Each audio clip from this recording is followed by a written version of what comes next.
como siempre les digo, ¿cómo están? Buen día, señoras y señores. Empezó nuestra agenda abierta. En España, último informe de Naciones Unidas repasa todos los datos que confirman que este 2019 está siendo el peor año de la crisis climática.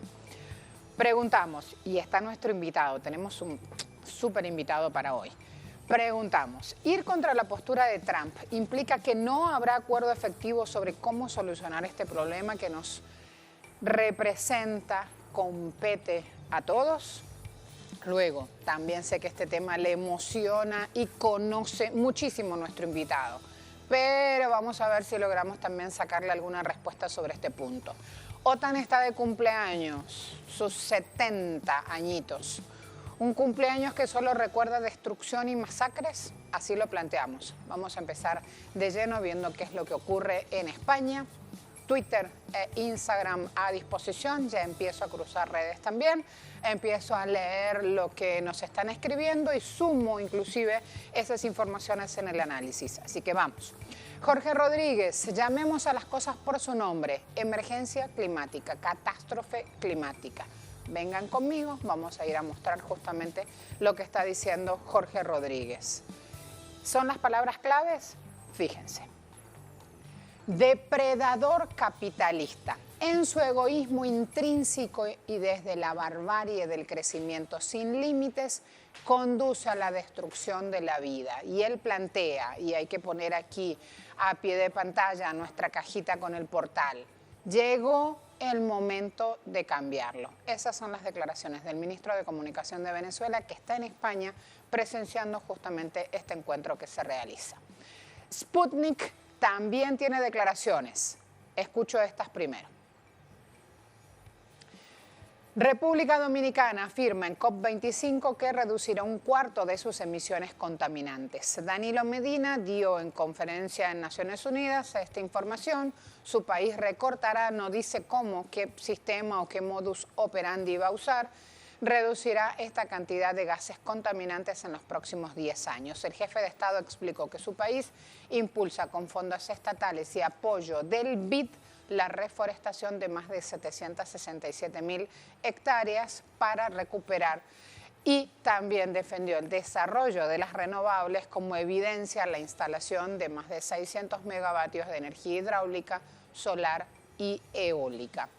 Esa cantidad equivale al 25% de la matriz energética nacional. Para el 2023 debería cubrir un tercio de esa demanda.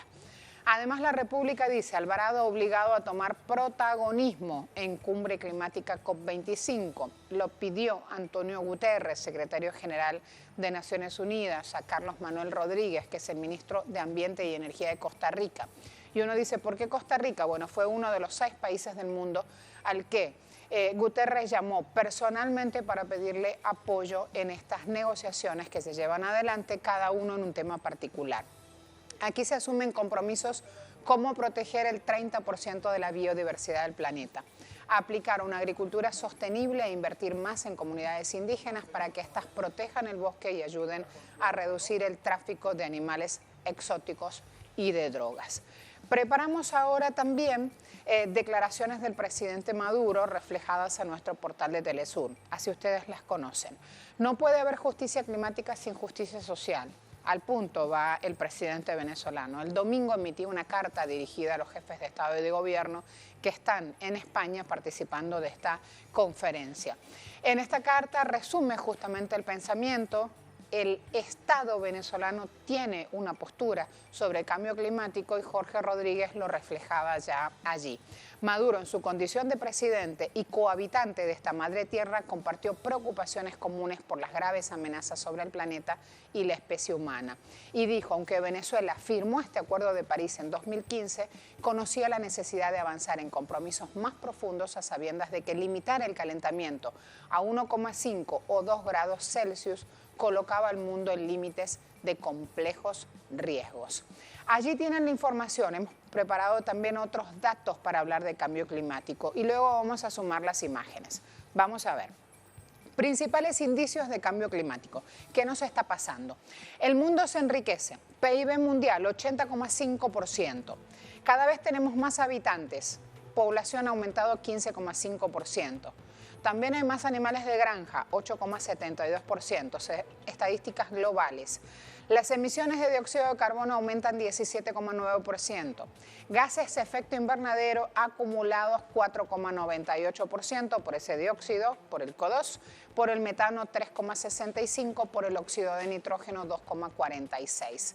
El planeta se calienta a temperaturas que cambian y allí también un indicador. Esta es una infografía de AFP, que es una agencia de noticias. También aquí hay otros datos que a lo mejor le van a causar ruido. Se consume más carne, producción por habitante 11%. Y yo ahí pregunto, ¿quién? Si estamos en época de ralentización económica global, ¿quién consume más carne? Que cuando hablan de carne de res y sabemos que es uno de los productos más costosos a nivel insumo alimenticio. Aumenta el nivel del mar, 31,4 mm está situado ahora. Hay más viajes en avión, pasajeros por año han aumentado, esa estadística indica hacia arriba la flecha 64,3%. Saben que ese es un elemento contaminante de gran relevancia. Se pierden bosques, hay pérdida de cobertura forestal, 49,6%. Se derriten los hielos, ayer hablábamos de lo que está pasando en el Ártico, hoy gran botín de guerra justamente en esta emergencia ambiental. Las condiciones meteorológicas extremas son más frecuentes, los sucesos por año también se han elevado 43,8%. Los costos aumentan pérdidas vinculadas a fenómenos extremos. Y allí ese dato, 83,7%. Fíjense, pónganme por favor de nuevo en pantalla, aquí a mi espalda, estos indicios del cambio climático. Si lo corremos un poquito más, hay ahí algunos datos que se pierden. Hemos intentado mostrarlos algunos, también a nivel de letras, recalco algunos que no se ven profundamente. Estos costos que aumentan y que generan pérdidas, decíamos, están en un 83,7% en aumento. Ese dato es vital. Todos estos datos son importantes. Por eso es que nos detuvimos aquí llevando en números, en estadísticas, la información. Tenemos ya nuestro invitado esperando y también una presentación del tema para mostrarles. Vamos con Iñaki Gil de San Vicente y luego vamos a ir sumando información. Hoy tenemos el enorme placer de que nos acompañe en vivo en nuestro estudio, porque está en Caracas por estos días. Está participando de un evento internacional que se da en esta capital latinoamericana. Así que a partir de este momento, sobre todo los estudiantes que nos siguen, que van escribiendo, vamos a sumar velocidad, ritmo y contenidos, así puedo compartir e interactuar sobre esos puntos que ustedes me escriben con Iñaki. ¿De acuerdo? Bienvenido. ¿Cómo estás? Muy bien. Te van a querer aprovechar y sacar el jugo hoy, ¿sabes? ¿Cómo te trata Caracas? Demasiado bien. ¿Sí? Sí. Esta Caracas bloqueada, esta Venezuela en guerra, estas cosas tan duras que cuentan desde no solo Europa, desde otros puntos de Latinoamérica también. Aquí nomás, cruzando la frontera, ya en Brasil, te hablan cosas terroríficas que suceden en Caracas. Contame un poquito de ese clima que has visto y después nos metemos de lleno en el clima de la COP25. Bueno, pues ya desde hace un tiempo hemos estado hablando aquí en esta cadena, aquí mismo en Caracas y en Telesur, sobre cómo se producía un fenómeno llamativo, que era que cuanto más ataque había a Caracas y a Venezuela y más presión imperialista, el pueblo reaccionaba. Y como una cosa yo apreciaba y aprecio, y en este viaje es clarísimo, un aumento de la alegría, un aumento de la tranquilidad y un aumento, digamos, de la confianza. Eso se aprecia en las calles. Y lo que hace 3 años en la guarimba del 17 parecía que esto se hundía, ahora resulta que lo que está, la intranquilidad, la tensión y los pueblos en pie, es en el resto de América. En Venezuela el pueblo está en pie, pero el pueblo está tranquilo. Eso es una conquista increíble. También yo creo que, perdón que interrumpa, también yo creo que en medio de esa alegría, por parte de la oposición hay una desazón, porque en este momento hay una oposición más dividida que nunca, sacándose todos los vericuetos al aire. Sí. Y me llama la atención este periodo de diciembre donde Se nota un nuevo aire. En general, hablo de la tranquilidad o del bienestar en general, Sí, no específicamente en el bolsillo, ¿no? Sí, Que sí, ese es otro punto también. Sí, eso es cierto. Se nota en la gente, en las conversaciones, en la calle, en los debates. Se vio ayer claramente en el Congreso sobre Comunicación, etcétera, ¿no? Pero una cosa que venía ya paulatinamente desde... Yo creo que el punto de inflexión de todo esto fue, y lo hemos debatido aquí, fue cuando el pueblo y sobre todo los sectores que estaban un poco cansados, un poco desorientados o golpeados psicológicamente, vieron qué sería de Venezuela si triunfase la derecha, la extrema derecha, y se impusiese el modelo norteamericano. Y eso se vio en la guarimba del 17. 21 personas quemadas vivas, el terrorismo, la aplicación de una política de exterminio por odio, una brutalidad. Yo creo que los sectores que entonces estaban dudando, el pueblo ya lo sabía, los sectores que estaban dudando se dieron cuenta que o paraban el monstruo que se estaba gestando o Venezuela iba a convertirse en una colonia norteamericana con todo lo que eso implicaba, ¿no? Y a partir de ahí, pese a todo lo que ha estado sucediendo, se ha ido revirtiendo la situación. Y en este año 2019 ha habido acordémonos de los apagones eléctricos, la reacción popular en los apagones eléctricos, El dolor, las pérdidas. Sí, aquello fue magnífica, aquella reacción. Acordémonos de todo aquel montaje de la batalla, montaje imperialista intentando entrar en Venezuela por los puentes, la reacción popular, aquel montaje de que había hambre en Venezuela, las USAID norteamericana trayendo paquetes de comida como que realmente los necesita el pueblo norteamericano más que el pueblo venezolano, ¿no? O sea, todo eso en el Paquetes de comida y ayuda, perdón que interrumpa, que hoy le generan señalamientos a Guaidó. Exactamente. Por corrupción. Exactamente. Hoy todo eso se ve ya como etapas que se han ido superando, pero cuidado, van a venir ataques más duros.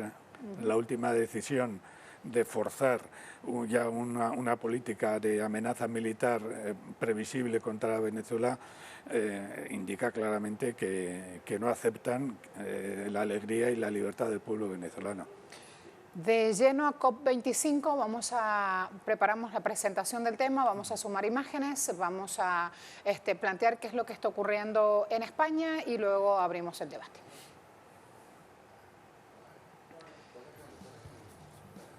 Ahí van las imágenes entonces. Naciones Unidas sobre el cambio climático. En Madrid, con 197 países invitados. Solo 16 de estos países aparentan cumplir con los acuerdos de las cumbres anteriores.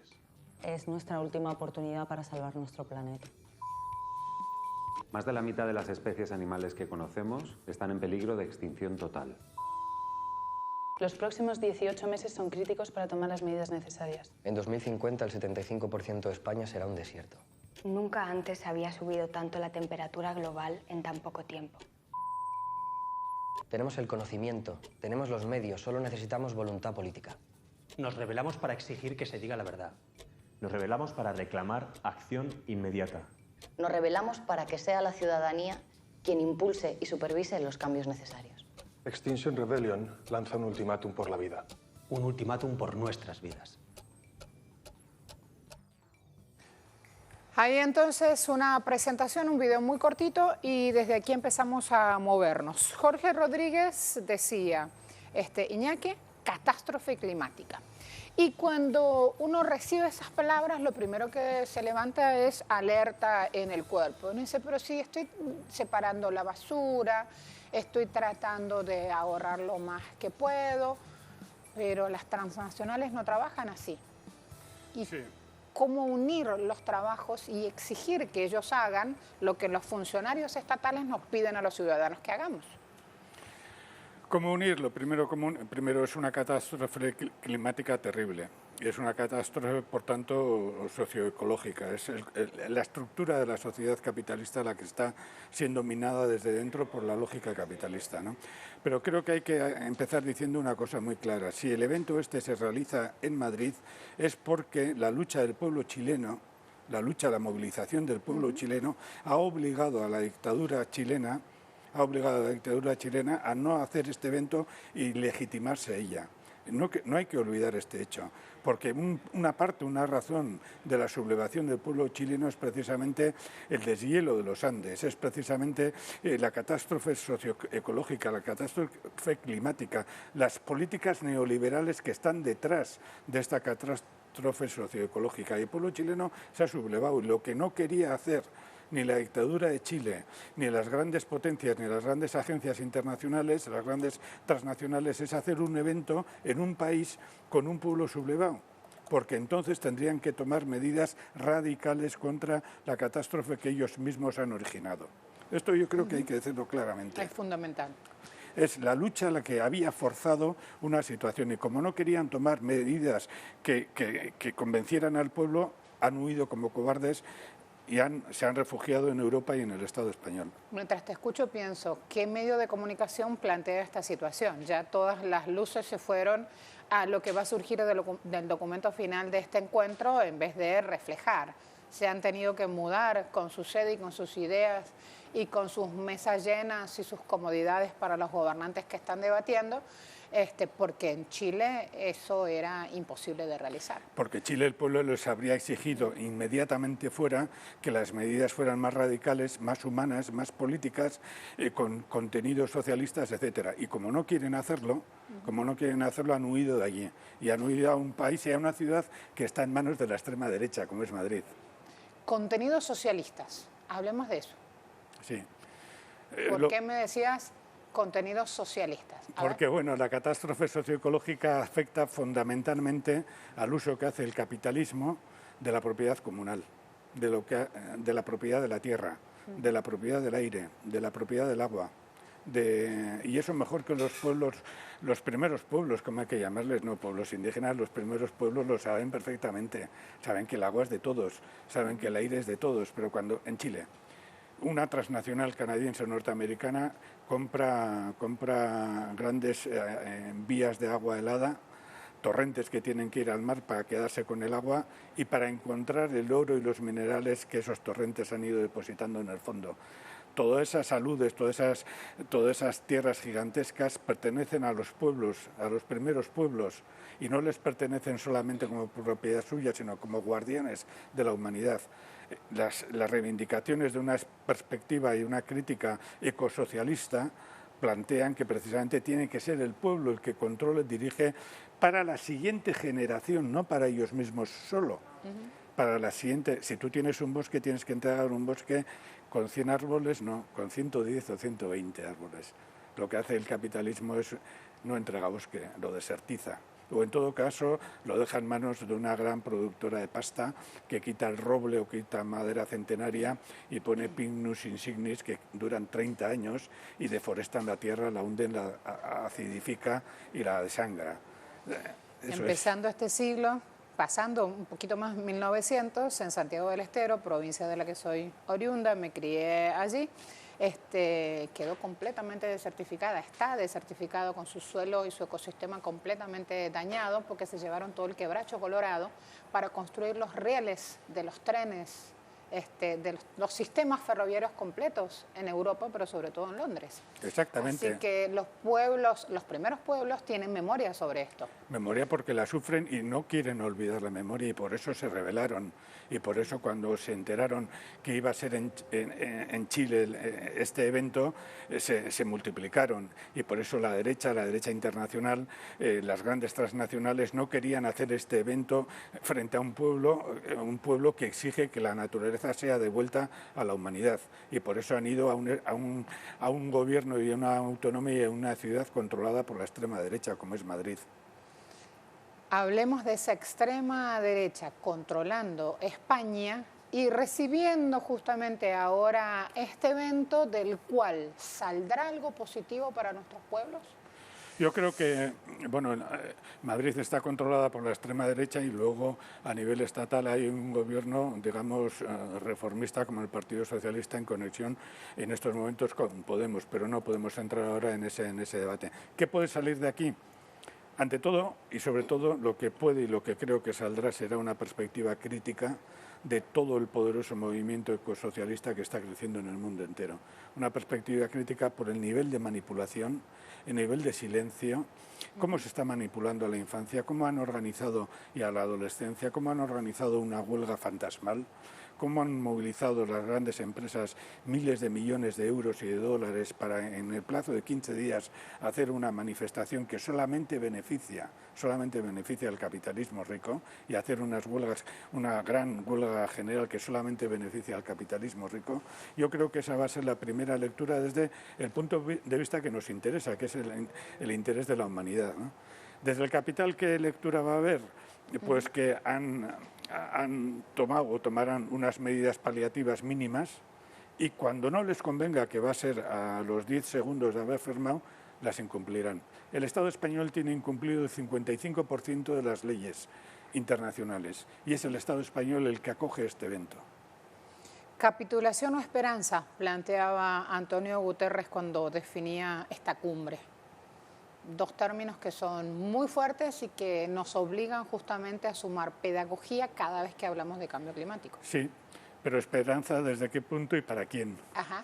Porque si tú dices, por ejemplo, que al 40 al 50% de la humanidad esa esperanza va a ser reducir el nivel calórico de la alimentación, reducir la atención sanitaria, reducir la calidad del aire que respira, reducir la calidad del agua que bebe, etcétera, etcétera, y que la esperanza va a ser, en vez de reducir en un 5%, reducirla en un 1%, pues eso es un engaño como insostenible, ¿no? La esperanza corresponde a Guterres, que es de la derecha portuguesa. Esa sí es la esperanza de las grandes transnacionales. Perdón, ¿dónde nos queda la esperanza a nosotros si Guterres es de la derecha portuguesa? Si Bachelet, que está en otro organismo, es de la otra derecha. Si todos están a la derecha, ¿dónde nos queda la esperanza? En nosotros mismos, en nuestra propia movilización, en la esperanza del pueblo de Chile, en la esperanza del propio pueblo colombiano, en la venezolana, en la esperanza de todos los movimientos del mundo que ya están introduciendo movilizaciones y programas reales de lucha ecosocialista en sus combates diarios, en sus combates cotidianos. Por ejemplo, la Lo lucha que hace contra... el pueblo venezolano está completamente silenciado, porque aquí se hacen múltiples experiencias buscando justamente el bienestar y teniendo la comuna como gran objetivo a la hora de trazar planes de trabajo. Pero ni siquiera se reflejan muchas veces todas al mismo tiempo dentro del territorio nacional. A veces se siente que son todas iniciativas sueltas, cuando en verdad hay un brazo articulador. Sí. En el año 2004, el comandante Chávez hizo un escrito en un debate en Río de Janeiro, una intervención magistral, diciendo que el norte era el sur. Se titula el escrito pequeñito, ¿no? Y hacía una referencia a las declaraciones y al contexto del año 1820, 1822, 1824, refiriéndose a Bolívar, ¿no? Y tenía la perspectiva de 2 siglos y planteaba que en el siglo XXI, que el siglo que empezaba en el año 2004, en el siglo XXI sería el siglo de la victoria, que llevábamos ya un siglo y pico luchando en nuestra América para la segunda independencia, pero que en el siglo XXI tendríamos que ver esa victoria, ¿no? En la lucha, en todo el planteamiento de la naturaleza, de la ruptura del metabolismo con la naturaleza, de la crisis socioecológica, etcétera, la perspectiva histórica, la perspectiva del tiempo es vital. Un bosque de plantas autóctonas, de árboles autóctonos, necesita 90, 100 años para recuperarlo. Eso sí. Hemos visto situaciones como el hundimiento de la URSS después de 90 años.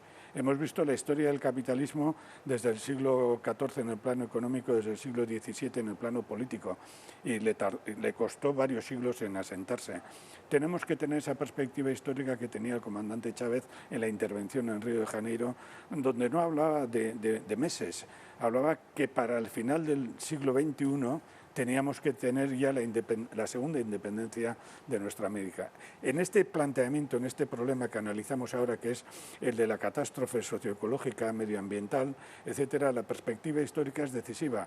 Hay que actuar desde ahora mismo, pero hay que tener en cuenta que el tiempo lo tenemos que utilizar permanentemente como factor de liberación y no perder la esperanza, no perder los nervios, desanimarnos a la primera, etcétera, porque los que tienen perspectiva histórica también son las grandes transnacionales. Chávez y perspectiva histórica. Chávez en Río de Janeiro. Pregunto, también ponernos a trabajar en ese objetivo implica desarticular mecanismos trazados hoy por los estados a la hora de explotar cobre, explotar petróleo, explotar fósiles. Creo que ahí hay un andamiaje enorme para desarmar y pregunto cuánta voluntad política hay para iniciar ese camino, para iniciarlo recién incluso. Bueno, yo pienso que aquí en nuestra América la voluntad política se va demostrando. En el fondo, uno de los problemas de la derrota de Macri es la voluntad política del pueblo. Uno de los problemas de la situación de Bolsonaro en la que se encuentra ahora, que ya lo están, incluso sus propios jueces le están mirando, es por el sentimiento del pueblo brasileño ante la destrucción de la Amazonía. Uno de los problemas que tiene Piñera y Duque en Colombia es precisamente la sublevación del pueblo colombiano por lo que está asistiendo. Cuando las primeras naciones en Ecuador se han puesto en pie es porque están viendo que la situación es insostenible. O sea, esa perspectiva que nos planteaba y nos exigía el comandante Chávez, después de 15 años la estamos viendo cómo está creciendo. El problema es que si no tenemos esta perspectiva histórica, carecemos de esa visión de cómo va avanzando el proceso. Y esta visión es importante para otro factor, para prepararnos para el siguiente golpe, Bolivia. Sí. Hablemos del golpe de Bolivia en función de esto cuando me habla preparémonos para el siguiente golpe, porque ayer, por ejemplo, el ciudadano boliviano, 30 días después del golpe de Estado contra Evo Morales, recibieron las facturas de los servicios públicos con 400% de aumento. Claro. Entonces, si hablamos de fósiles, decisiones de los estados y el bienestar, hablemos por favor de eso también.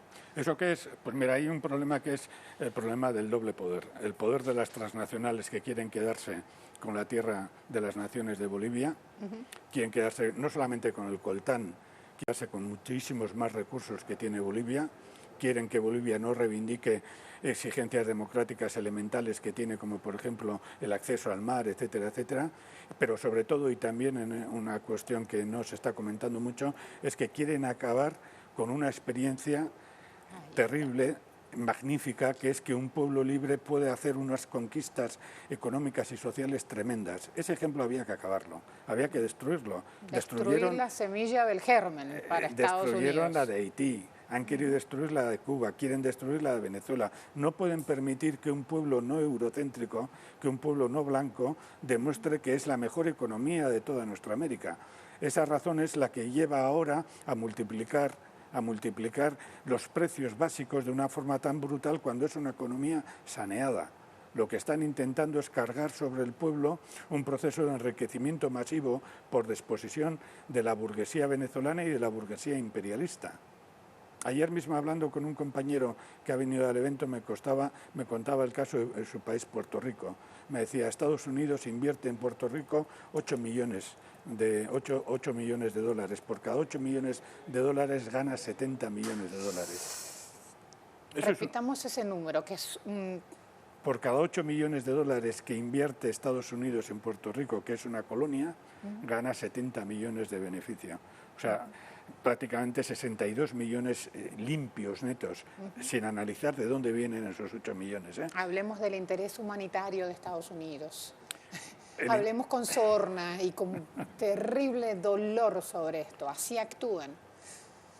Así actúan, y por eso los pueblos que en la práctica comprenden la razón del comandante Chávez al explicar que tenemos que tener visiones de un siglo, en esa perspectiva los pueblos se ponen en pie. Hace 10 años o hace 7 años se decía que la derecha había triunfado definitivamente en nuestra América. Ahora el panorama es que la derecha ha podido triunfar un poquito mediante la violencia más sanguinaria en Bolivia, ha podido triunfar electoralmente en Uruguay. Habrá que ver qué le espera al pueblo de Uruguay por la derrota esta. Se mantiene con una dictadura en Paraguay, etcétera, etcétera. Pero la perspectiva no es de desolación, no es de hundimiento moral, ni mucho menos. Es una perspectiva de ponerse en pie. Ahora, escucho esos números y me duele saber el final para estas cuestiones. Hay declaraciones, eso lo está trabajando el equipo de economía, que ya tempranito, antes de las 7 horas local, estaba trabajando las declaraciones de hace un ratito nada más de Trump diciendo: tenemos todo el petróleo del Estado Islámico. Todo el crudo que disponía el Estado Islámico está en nuestras manos y podemos hacer con él, con ese petróleo, con ese crudo, lo que queramos. Claro. Cuando un hombre se planta así como se planta, con total cinismo, a cara de tabla, como dicen en Venezuela, ¿cómo siguen las líneas de trabajo en organizaciones como esta, que supuestamente está reunida buscando definir un plan de acción para combatir los efectos negativos del cambio climático? Eso lo preguntamos nosotros en Twitter. Con Trump completamente en contra, no solo denostando el argumento del fenómeno del cambio climático, sino desentendiéndose y lavándose las manos así. ¿Hay solución posible? Claro que hay solución. Por eso hemos... ¿Por qué la risa? ¿Trump te causa risa? No, Trump me causa un furor incontenible. Pero hay solución, porque por eso hemos empezado explicando por qué han tenido que sacar este evento de Chile y lo han tenido que llevar a una ciudad controlada por la extrema derecha, precisamente por eso. Porque la solución ya la estamos viendo ante nuestros ojos. La solución son los pueblos en pie, la solución son las organizaciones que defienden y que explican con paciencia en cada problema concreto una alternativa socioecológica. El problema de la salud es un problema ecológico. El problema de la salud es Ayer en el propio Estados Unidos divulgaban datos de salud. Y es un problema de la ecología pura y dura, es de la naturaleza unida en sí misma que tiene ese problema, ¿no? Hay una batalla abierta ahora mismo en todo el mundo por una salud pública, una salud gratuita, una salud científicamente sostenida, o la salud burguesa, la salud de la industria del capital, ¿no? Esa es una batalla ecológica, pero estate segura que probablemente casi al 99% en la reunión de Madrid no se va a hablar para nada de estas cuestiones. Sin embargo, esas cuestiones se mantienen en la calle. Voy a la primera pregunta. La primera pregunta a nuestro tema que estamos abordando es España. Último informe de Naciones Unidas repasa todos los datos que confirman que 2019 está siendo el peor año de la crisis climática. Ir contra la postura de Trump implica que no habrá acuerdo efectivo sobre cómo solucionar el problema. Sí, dice 28%, Trump genocida, le manda a decir el 63% de las 213 personas que respondieron la pregunta, no 8%. Yo quiero hacer una pausa muy rápida y quiero preguntarte, Iñaki, esto va completamente al aire, si puedes quedarte unos minutos más para abordar también OTAN en nuestro programa. Sí, pero entonces, en ese caso habría que llevarme a todo correr luego a las 9:30. Tengo el evento de la ponencia que planteamos. Hacemos una pausa muy rápida y solo 2 preguntas para abordar OTAN después para liberarte y seguir trabajando en el Teresa Carreño aquí en Caracas. Pausa rápida, ya volvemos. Ahora sigo con Iñaki Gil de San Vicente, analista internacional, intelectual vasco, está en Caracas. Quise aprovechar esta presencia y lo estoy reteniendo contra reloj, señores, para hablar de un cumpleaños que es tristísimo, Iñaki. Sí. Un cumpleaños que solo nos recuerda el dolor de la guerra, el dolor de la muerte, 70 años de la OTAN. Imposible que nos estés acompañando y que yo no te pregunte sobre el tema que lo vienes siguiendo de toda tu vida, no solamente desde tu espacio académico, tu vida en esto. ¿Por qué? Por una razón muy simple, porque en mi país, el País Vasco, Euskal Herria, hay una base militar donde los aviones de la OTAN van a echar bombas. Es un territorio deforestado en su tiempo, lo que hemos comentado antes, las Bardenas Reales, una zona enorme que tenía unos bosques impresionantes de madera, lo que llaman madera noble, que tarda 100 años como mínimo en crecer, actualmente deforestado, aplastado, donde los aviones de la OTAN, de Europa, de Canadá, de Estados Unidos, van a hacer prácticas de tiro real. Eran tierras comunales, fueron privatizadas, incluso hasta los pastores, que es lo único que puede sobrevivir allí, hasta los pastores tienen grandes restricciones. Yo mismo he sido testigo de ver a los aviones pasar vuelo rasante, echar bombas, y la típica señal imperialista, hacernos así desde la cabina del avión cuando estaban echando bombas, ¿no? Anualmente hay manifestaciones para que la base de la OTAN sea expulsada, sea devuelta a nuestro país, que eso sería una decisión política que exigiría la independencia de nuestro país, ¿no? Tenemos a la OTAN en casa. La perspectiva visual inmediata la tenemos también metida en los servicios de seguridad, en los aparatos propagandísticos, y por tanto nuestra propia vida está ya presionada, condicionada y agarrada por la OTAN. ¿Y agarrada de qué manera? Fuiste muy expresivo, agarrada, sí. Y sonó a cojones, sí, lo que estás diciendo. Cuando hablamos de que Trump está invitando de lleno, inclusive en plena pelea con Macron por estas horas y por estos días, está hablando de lleno de que también la OTAN tiene que darle más beneficio a Estados Unidos. ¿De qué hablamos? ¿Cómo se entiende esa lucha que tienen allí?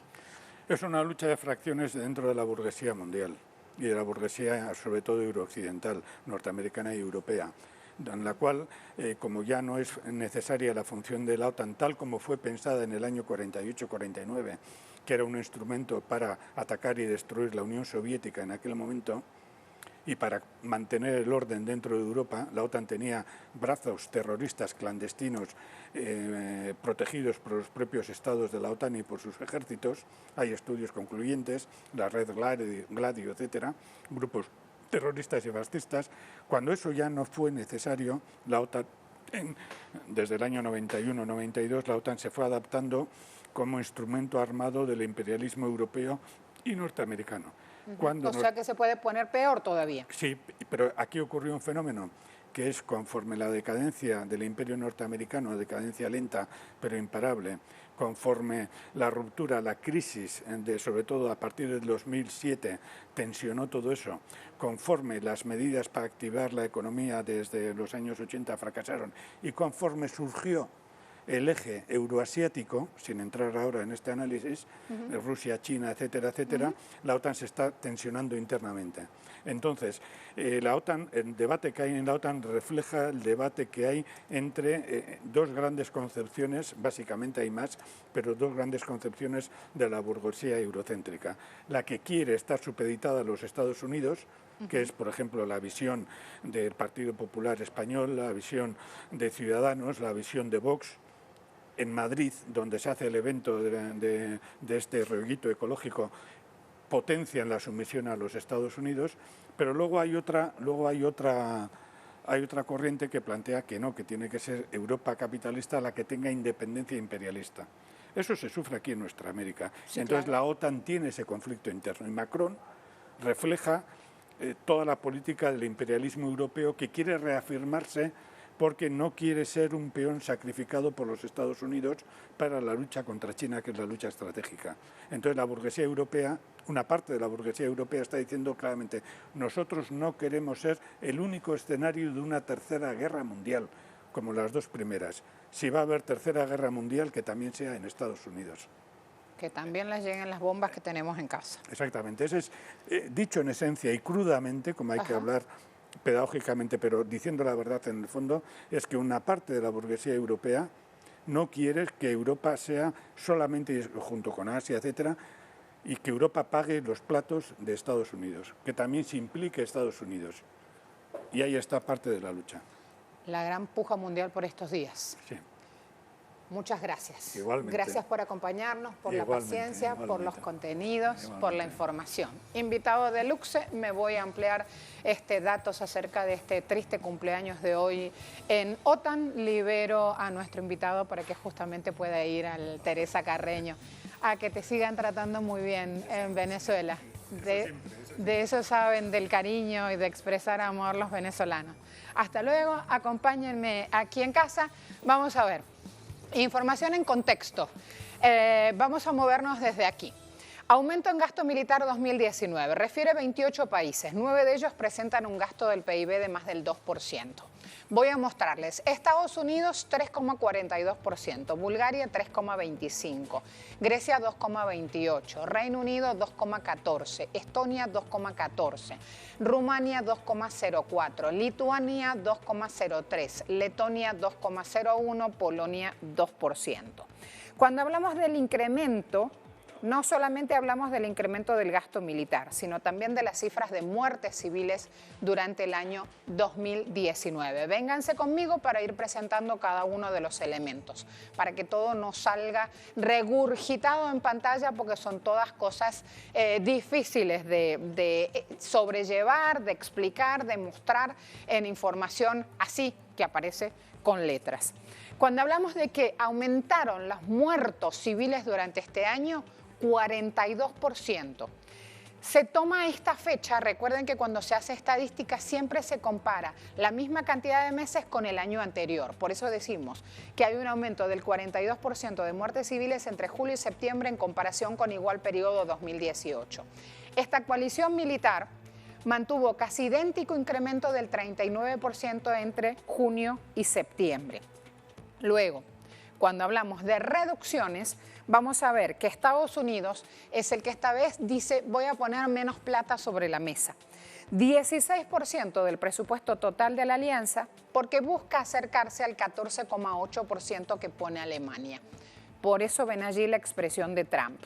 Las operaciones militares en estos últimos 70 años hablan. ¿Qué daño ha hecho la OTAN? Turquía, año 90, Operación Anchor Guard. Bosnia y Herzegovina, ¿se acuerdan? Del 92 al 2004. Yugoslavia, terrible. Cada vez que hablan de la OTAN hablan del dolor de Yugoslavia. Año 99, más de 1.500 muertos en esta operación llamada Allied Force. Afganistán, estuvieron 14 años, más de 31.000 civiles muertos. Voy a Irak, 2004 al 2011, ocupación tras invasión de los Estados Unidos. ¿Se acuerdan los muertos de Irak? En Libia, intervención. Aún no hay un dato oficial porque sigue la tarea allí, la tarea terrible. No hay un dato oficial de cuántos muertos civiles se han generado. Hoy están en guerra. Así entonces, hay que entender cuando protestan contra Trump, ¿por qué protesta el pueblo del mundo? Voy a ir a mostrarles también otros puntos para ir a entender estos temas. Por ejemplo, lo que ahora está reflejando, me cambio de cámara para esto, El Informador. Trump critica declaración desagradable de Macron sobre la OTAN. Está hablando Trump criticando jornada de hoy a Emmanuel Macron por su declaración. Macron dijo que la OTAN está experimentando una muerte cerebral. Trump le respondió, simplemente no se puede andar haciendo declaraciones desagradables como esa sobre la OTAN. Cambio 16 dice, OTAN enfrenta crisis interna de cara a la cumbre por su 70 aniversario. Para nadie es un secreto, la organización tenía como objetivo militar combatir el auge del bloque comunista, hoy en día pareciera no tener una meta clara. Sputnik. Líderes europeos podrían frustrar la participación de Netanyahu en la cumbre de la OTAN. Ya podrían frustrar, a esta hora es un hecho. Netanyahu no asiste a la cumbre de la OTAN. Hay facciones dentro de este mismo organismo que ya a esta hora le han puesto el pie en la puerta, aunque el comunicado oficial dice que no asiste Netanyahu por un problema el punto que están citando, problemas logísticos. No, esto no es así.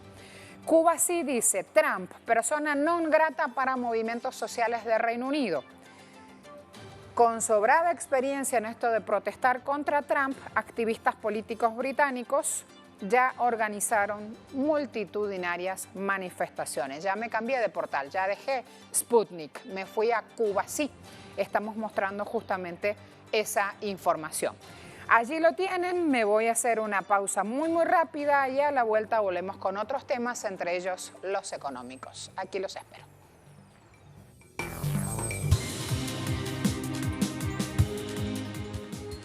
Vamos a abordar temas económicos de inmediato. Estados Unidos. Trump anunció imposición de aranceles ayer de forma inmediata al acero y al aluminio procedentes de Brasil y Argentina. Ya Bolsonaro hoy ha hecho saber que está buscando una reunión para hablar sobre esto. Trump ha justificado la medida por las devaluaciones de la moneda que se han vivido en estos dos países sudamericanos. Dijo, Argentina y Brasil se aprovechan de la fortaleza del dólar para ganar competitividad. Dice, si hacen esto, los agricultores estadounidenses exportan sus productos de manera injusta. Así que así está en la mesa de discusión también este tema. Para un presidente que recién va a asumir en Argentina, caso Alberto Fernández, y para otro que está muy cuestionado por su base social, como lo es Bolsonaro en Brasil. El presidente de Honduras, Juan Orlando Hernández, pidió a países y bancos centrales renegociar la deuda de su nación. Quiere redirigir recursos para enfrentar el cambio climático. Hablando del tema, Juan Orlando Hernández hizo esta declaración en España, llamó a los estados a ser justos con los países que menos contaminan. Según el mandatario, en 2 años, con $1.000 millones se puede arreglar el país, $1.000 millones, repito, y se puede dar certidumbre a la deuda. También dijo que va a comprometer recursos en un momento donde políticamente en su país tiene a toda la base social en contra, con múltiples manifestaciones tras la condena por narcotráfico que la justicia hondureña dictó contra su hermano. Así que en una situación política este hombre va a pedir más fondos y dice él, los va a usar para combatir los efectos dañinos del cambio climático. En Irán, el primer vicepresidente, Shah Jahanchouri, aseguró que su país, pese a las sanciones que les impone Estados Unidos, sigue exportando petróleo al mundo. Irán está exportando petróleo mediante contratos de trueque a cambio de productos de otros países en pago de monedas nacionales y la venta en su bolsa de valores. Lamentó Jahanchouri que muchos de sus aliados dejaran de comprarle crudo a Irán por miedo a un castigo de Trump. Denunció que los embargos y la guerra económica hecha por Estados Unidos solo busca generar colapso en su país y en el mundo. No han logrado que reduzcamos exportaciones, dijo el vicepresidente iraní. Me preparo ahora a otro punto. Está Pablo Navarrete en Londres. Donald Trump ya está en esta ciudad británica buscando llevar adelante reuniones bilaterales. Dice que va a aprovechar esta cumbre de la OTAN junto a otros líderes de la alianza para tejer justamente indicaciones económicas, otros planes de trabajo. Vamos a ver entonces con Pablo hasta ahora qué información se genera. Bienvenido. Desde Londres, muy buenos días a todos los televidentes de Telesur. Hoy, martes 3 de diciembre, ha llegado Donald Trump, el presidente de Estados Unidos, al Reino Unido en una polémica visita a solo 9 días de las elecciones generales que se celebran aquí el jueves 12 de diciembre. Ahora, el gobierno de Trump, a través de Mike Pompeo, ya ha dado declaraciones donde han dicho que no quieren que gane el líder socialista del Partido Laborista, Jeremy Corbyn, las elecciones.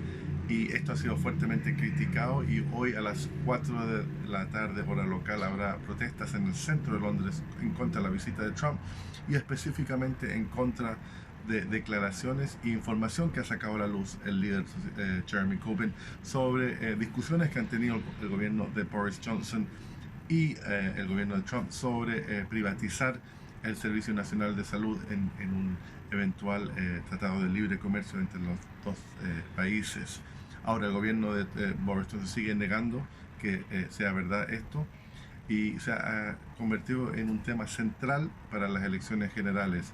Ahora Trump ha dado declaraciones ayer donde dice que no se discutirá el Servicio Nacional de Salud en discusiones sobre un tratado de libre comercio y ahora dice que no tiene opinión sobre quién quiere que gane las elecciones porque Boris Johnson y los aliados han reconocido que las intervenciones de Trump son muy negativas para las posibilidades de Boris Johnson para ganar.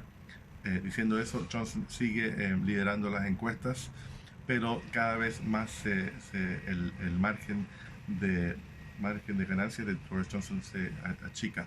Ahora, esta cumbre de la OTAN, del Organismo de Seguridad Transatlántico, que celebra los 70 años, dura 2 días y también tiene su polémica dado las declaraciones de Emmanuel Macron sobre la falta de intervención de Estados Unidos en el organismo y catalogando como una muerte cerebral lo que estaba teniendo el organismo. Y Trump, por su parte, catalogó estos comentarios como irrespetuosos. Entonces también está ahí polémica sobre la reunión en la OTAN en sí, y obviamente hay una polémica muy grande sobre la visita de Trump y qué significa eso para esta información sobre la potencial privatización del Servicio Nacional de Salud si ganaran los conservadores. Estaremos informando todo lo que ocurre para Telesur. Ahora de vuelta al estudio. Gracias, Pablo. Hoy hemos tenido 2 temas mundiales de gran relevancia en la agenda de noticias. Estoy hablando del encuentro que se da en España, que en este momento deberíamos haber tenido imágenes en vivo, inclusive, que en este momento generan múltiples debates en el mundo, y el otro tiene que ver con la OTAN y con Trump en Londres, donde también las informaciones son múltiples, variadas, y a esta hora están generando noticias de último desarrollo o noticias en desarrollo. A todos muchas gracias. Será hasta mañana.